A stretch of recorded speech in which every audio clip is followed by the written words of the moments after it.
नमस्कार, मैं शंभू कुमार सिंह और आप देख रहे हैं नेशनल दस्तक। किसान आंदोलन का असर चुनाव पर हो रहा है। मैं बार बार आपको कह रहा था कि किसान आंदोलन के कई मायने हैं। इसे सिर्फ आप एक आंदोलन के तौर पे मत देखिए। पहली बार पिछले 6 साल में जो डेमोक्रेटिक सिस्टम को लगभग खत्म कर दिया गया था, उसको किसान आंदोलन जो है वो फिर से स्टैब्लिश कर रहा है। देखिए, मुसलमान प्रोटेस्ट कर रहे थे, उनकी मांग गलत हो सकता है, सही हो सकता है, लेकिन डेमोक्रेसी में सबको अपनी बात रखने की आज़ादी है। मान लीजिए कोई सरकार आती है, कल सेना की कहती है कि हम 60% सैलरी कट कर देंगे। मान लीजिए मैं प्रधानमंत्री बनता हूं, मुझे सेना से बड़ा प्रॉब्लम है, मैंने 60% सैलरी कट कर दिया, तो सेना के पास अपनी बात रखने का तो मौका रहेगा ना। मान लीजिए मैं प्रधानमंत्री बनता हूं, मुझे किसानों से प्रॉब्लम है, मैंने उनकी जमीन पर कोई नया कानून बना दिया, तो उनको डेमोक्रेसी में प्रोटेस्ट सबका अधिकार है। जैसे सेना के लोग पिछले 5 साल से OROP को लेकर, वन रैंक वन पेंशन को लेकर प्रोटेस्ट कर रहे थे। तो आप बीजेपी के समर्थक हो सकते हैं, आरएसएस के समर्थक हो सकते हैं, लेकिन डेमोक्रेटिक राइट के खिलाफ मत जाइए। जैसे मान लीजिए आप बीजेपी आरएसएस के समर्थक हैं और आप थोड़ा कमजोर हैं, और कोई बीजेपी आरएसएस का दूसरा समर्थक जो बहुत मजबूत है और वो आपके घर पर जाकर कब्जा कर ले, तो आप क्या करेंगे? आप कोर्ट जाएंगे? कोर्ट जाएंगे ना। लीगल सिस्टम से तो यही होता है। या आप धरना प्रदर्शन करेंगे, आप उसकी हत्या तो नहीं करेंगे। हत्या करेंगे तो आप जेल चले जाएंगे। तो डेमोक्रेसी में एक तरीका होता है, वे ऑफ रूट होता है। आप अपने बात को रखने के लिए कोर्ट है, कचहरी है, पुलिस है, जज है। तो मैं इसलिए बार बार कहता हूं कि डेमोक्रेसी हमेशा जिंदा रहनी चाहिए, और इसलिए मैं डेमोक्रेसी का पक्षधर हूं। तो किसान आंदोलन ने जाति धर्म की जो राजनीति चल रही थी, लगातार क्या हो रहा था, बीजेपी से सवाल अगर आप पूछेंगे तो आपको देशद्रोही घोषित कर दिया जाएगा। मोदी जी से सवाल पूछेंगे, कल मैं एक ट्वीट पढ़ रहा था कि लगातार पिछले 6 साल में जो भी आंदोलन होता था उसको या तो देशद्रोही या भारत पाकिस्तान या चीन, किसान आंदोलन को भी करने की कोशिश की गई मीडिया के जरिए, लेकिन किसानों ने इस सारे बाउंड्री को काट दिया और पूरा सिंपैथी मिल रहा है किसानों के साथ। तो आज अंतिम दौर की बातचीत है, अंतिम दौर की ही बातचीत कह सकते हैं। 5 दौर की बातचीत हो चुकी थी, आज फिर बातचीत है विज्ञान भवन है। नतीजे क्या आएंगे मैं जानता हूं। सरकार झुकने के लिए तैयार नहीं है। नरेंद्र तोमर ने कहा है कि प्रधानमंत्री किसी के दबाव में नहीं आने वाले हैं। किसानों की तैयारी मुकम्मल है। सबसे दुखद यह है कि देश की जनता का अन्नदाता सड़कों पर है। सर्दी है, आज फिर एक किसान की मौत हुई है, 35 से ज्यादा किसानों की मौत हो चुकी है। आज सरकार अगर थोड़ा सा भी संवेदनशील है, अपने ही नागरिक का सम्मान करते, तो उसको इस बिल को वापस लेना चाहिए। किसान तो लौटने वाले नहीं है। इसका असर भी चुनाव में होने वाला है। सोचिए, बीजेपी को लोग ठीक कहते हैं कि बीजेपी को ईवीएम से वोट मिलता है। हरियाणा में बीजेपी सिमट आज निकाय चुनाव में उसका पत्ता साफ हो रहा है। कर्नाटक में कांग्रेस और बीजेपी में नेक टू नेक फाइट है। तो जहां भी ईवीएम से मुकाबला, जबकि कर्नाटक में बीजेपी की सरकार है, अभी जम्मू कश्मीर में उनका पत्ता साफ हुआ। तो जहां नेक टू नेक फाइट होता है वहां बीजेपी ईवीएम से, वोटर बैलेट पेपर से चुनाव हो तो बीजेपी फंस जाती है। बिहार तो ये इसका असर हो रहा है, क्योंकि वोट इन्हीं को डालना है। अब ईवीएम का लोग कह रहे हैं कि सरकार इसलिए नहीं डर रही क्योंकि ईवीएम का मसला है। अब सोचिए कि 70% आबादी को इग्नोर करने की ताकत किस सरकार में होगी।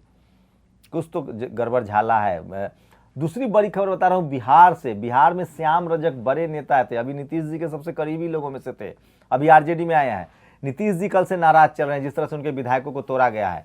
आरसीपी सिंह के बारे में एक बड़ी खबर, मेरे एक बड़े सूत्र हैं, बीजेपी के भी बड़े नेता हैं, नीतीश जी से भी बड़ी करीबी है, वो कल मैं उनके साथ था, वो बता रहे थे कि आरसीपी सिंह केंद्रीय मंत्रिमंडल में जाने वाले थे। बीजेपी ने प्रोग्राम बनाया था कि किसी भी तरह से आरसीपी सिंह को निकाल लो और नीतीश कुमार की पार्टी को तोड़ दिया जाए और बीजेपी में मिला लिया जाए। ये भनक नीतीश कुमार को लग गई। नीतीश कुमार नाराज थे। इन्होंने अरुणाचल में भी वही काम कर दिया। अब नीतीश जी को लगता है कि मेरी पार्टी टूट जाएगी, विधायक बहुत कम है, तो उनका फैसला है कि कम से कम आरएसएस बीजेपी न आए। अंदर खाने की बात यह है। इसलिए नीतीश कुमार ने अपने विधायकों को कहा है कि आरजेडी को सिर्फ 15 से 16 विधायक की जरूरत है। 17 विधायक टूटने से कोई भी विधायक का जो सदस्यता है वो रद्द नहीं होगा। तो नीतीश जी के इशारे पर जेडीयू के 17 से 18 विधायक आरजेडी के साथ जा सकते हैं और कोई बड़ा फैसला हो सकता है मुख्यमंत्री को लेकर। तेजस्वी यादव भी मुख्यमंत्री बन सकते हैं। नीतीश जी प्रस्ताव भी करना चाहते हैं और हो सकता है कि 2024 में वो विपक्ष के तौर की तरफ से प्रधानमंत्री के कैंडिडेट हों। ये भी खेल चल रहा है, लेकिन अभी सब तक साफ नहीं है। लेकिन श्याम रजक ने कहा है, नीतीश कुमार के सूत्रों से मेरी बात हो रही है, तेजस्वी यादव और चिराग पासवान की भी दोस्ती बहुत मजबूत हो रही है। दोनों में लगातार बातचीत हो रही है, भी मेरे सूत्र बता रहे हैं। तो मैं फिर कह रहा हूं, बिहार की राजनीति पर नजर रखिए। और अब मैं सोशल मीडिया की कुछ बड़ी खबरें आपको बता दूं, क्योंकि मैं बार बार कहता हूं कि सोशल मीडिया ही सच्चा मीडिया है, सोशल मीडिया ही बहुजन मीडिया है। सोशल मीडिया पर क्या चल रहा है वो मैं आपके लिए लेकर आया हूं, जो कि ज़्यादा अहम है। किसान आंदोलन में आज क्रूशियल बातचीत है, किसान मानने के लिए तैयार नहीं है। ये वीडियो देखिए, दतिया जिले का वीडियो है जहां बच्चे रो रहे हैं किस तरह से। एक दलित समाज के युवा को सिर्फ खाने में टेस्ट नहीं था तो जला के मार दिया गया। हैदराबाद में ब्राह्मण क्रिकेट टूर्नामेंट की शुरुआत हो रही है। मतलब इंतहा है इस देश में, जातिवाद का आप कुछ भी नहीं कर सकते हैं, हम सब मुख्य दर्शक हैं और आप कुछ नहीं कर सकते हैं। और सोचिए कि जिस देश में करोड़ों लोग जो हैं वो भूखे मर रहे हैं, वहाँ दूध का सड़कों पर बहाया जा रहा है, ये खबर है। और प्रदर्शन करें पर सरकारी संपत्ति को नुकसान न पहुंचाए मोदी। सोचिए, जो सरकार खुद संपत्तियों को बेच रही है वो कह रही है कि प्रदर्शन करे लेकिन नुकसान न पहुंचाए। तो ये लगातार मैं आपको खबरें दिखा रहा था बार बार कि जिस तरह से लगातार सोशल मीडिया की वो तमाम खबरें मैं आपके लिए लेकर आता हूं और सरकार के लिए मुश्किल बढ़ती जा रही है। और आज सोशल मीडिया पर जो सबसे ज़्यादा ट्रेंड है वो किसान आंदोलन ट्रेंड चल रहा है।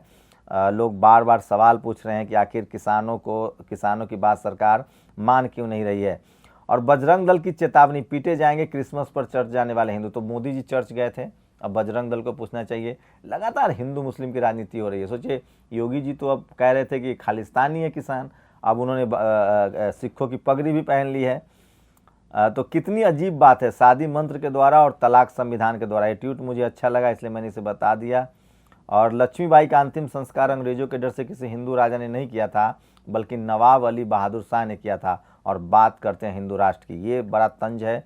सोशल मीडिया पर लगातार लोग सवाल पूछ रहे हैं। ममता बनर्जी ने एक बड़ा प्रोटेस्ट, मैसिव प्रोटेस्ट किया, वो लगातार एजेंडे पर हैं। तो ये आज की सोशल मीडिया थी, बड़ी खबरें थी। किसान आंदोलन के लिए आज क्रूशियल डे है। रात में आपको 8 बजे आपसे 9 बजे फिर बातचीत होगी और बताऊंगा कि एग्जैक्टली हुआ क्या है। अपनी प्रतिक्रिया जरूर दीजिए, शुक्रिया। नेशनल दस्तक की आपसे गुजारिश है कि अगर इसको बचाना चाहते हैं तो नेशनल दस्तक को सब्सक्राइब करने के लिए रेड कलर के सब्सक्राइब बटन को दबाएं, फिर बेल आइकन की घंटी दबाएं। नेशनल दस्तक को बचाने के लिए बहुत जरूरी है कि हर खबर को शेयर करें, लाइक करें, कमेंट जरूर करें।